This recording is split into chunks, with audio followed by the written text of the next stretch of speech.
O nosso auxílio está no nome do Senhor, que fez o céu e a terra. Ó Deus, que com inefável providência vos dignastes eleger São José, esposo de vossa Santíssima Mãe, fazei que mereçamos ter no céu a intercessão daquele que veneramos na terra. Vós que viveis e reinais por todos os séculos dos séculos. Amém. Virtude da religião em São José. A virtude da religião tem por objeto render a Deus a honra que lhe é devida, e assim ela se relaciona a Ele como o princípio indefectível e o nosso fim único, ao qual nós devemos sem cessar aspirar. Os atos desta virtude são de dois tipos. Uns são produzidos diretamente pela virtude da religião, como, por exemplo, rezar, adorar, oferecer um sacrifício, fazer votos ou juramentos. Os outros são comandados por ela. São os atos que a religião produz através de outras virtudes que ela comanda, ordenando-lhes a reverência divina. Pois a religião se ocupa das coisas que dizem respeito diretamente a Deus como seu fim.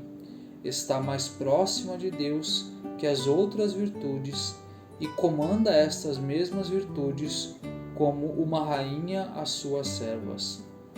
Contudo, como o espírito humano tem necessidade de coisas sensíveis para se conduzir, por assim dizer, pela mão à reverência e à submissão que se deve a Deus e união com Ele, que são o objeto final das virtudes da religião, segue-se que esta mesma virtude tem o hábito de recorrer a certas instituições visíveis e tangíveis, que são como sinais inequívocos, orientando a alma para as coisas espirituais.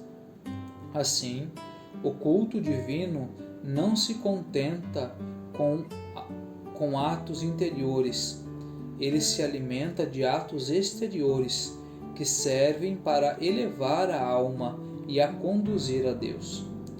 Estes atos exteriores de religião não faltaram na vida do Santo Patriarca.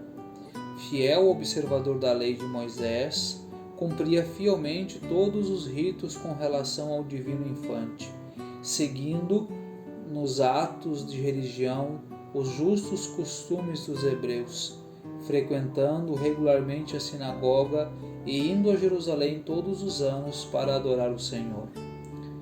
Mas são especialmente os atos interiores de religião que resplandecem de um brilho particular na vida de São José. A oração era-lhe habitual, como podemos notar pela comunicação celeste com que foi agraciado. Podemos já apontar, e o veremos mais tarde ainda mais claramente, que ele emitiu, assim como sua santa esposa, o voto de virgindade absoluta e perpétua, a fim de pertencer de corpo e alma irrevogavelmente a Deus. Estes atos de religião que multiplicava São José não eram, podemos crer, realizados por ele superficialmente, coisa que Deus reprovava outrora em seu povo quando dizia: este povo somente me honra com os lábios, seu coração, porém, está longe de mim. As ações do Santo Patriarca eram marcadas por uma sincera devoção que alimentava, de um lado, a frequente consideração das coisas celestes, de que mesmo tinha sido feliz testemunha, e de outro, o conhecimento da própria fraqueza. Em uma palavra, pode-se dizer dele o que a Escritura afirma de Maria. Maria conservava todas essas palavras, meditando-as em seu coração. Pois a devoção é, propriamente falando, uma vontade séria, acompanhada de uma alegria espiritual, de se consagrar às coisas que pertencem ao serviço divino. Assim, ela pertence à virtude da religião. Ela é, dissemos, acompanhada de uma alegria espiritual, mesclada contudo com uma certa tristeza. Com efeito, a consideração da divina bondade causa na alma uma alegria inefável, alegria que é, no entanto, temperada nesta terra por um sentimento de tristeza ao se pensar no exílio onde a alma se encontra condenada e na lembrança de sua própria insuficiência. Contudo, esta tristeza muda-se em breve, ela mesma, na alma do verdadeiro devoto, em alegria espiritual, em razão da esperança cristã que ela tem no divino socorro. A vida de São José foi assim toda impregnada de devoção. Não é surpreendente que fosse escolhido como patrono celeste daqueles que desejam alcançar a perfeição. Ele que, mais que qualquer santo, excetuado sua casta esposa, experimentou as doçuras da devoção que o atraiu ao coração adorável de seu filho putativo.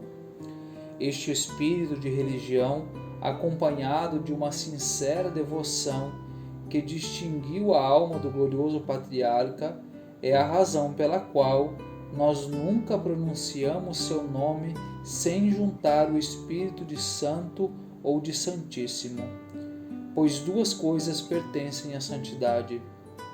A primeira é uma grande pureza de coração que ajuda a alma a se desapegar das coisas inferiores para aderir só a Deus.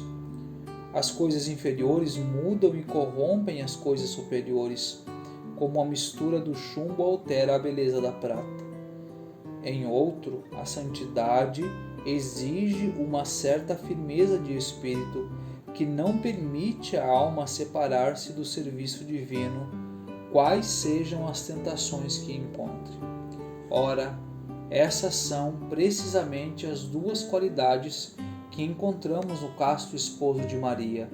De um lado, a fuga de tudo que poderia manchar o candor de sua alma, e de outro, sua constância invencível em meio às mais duras provas. É, pois, justo que o invoquemos com o nome de santo. São José, honra da vida de família, rogai por nós.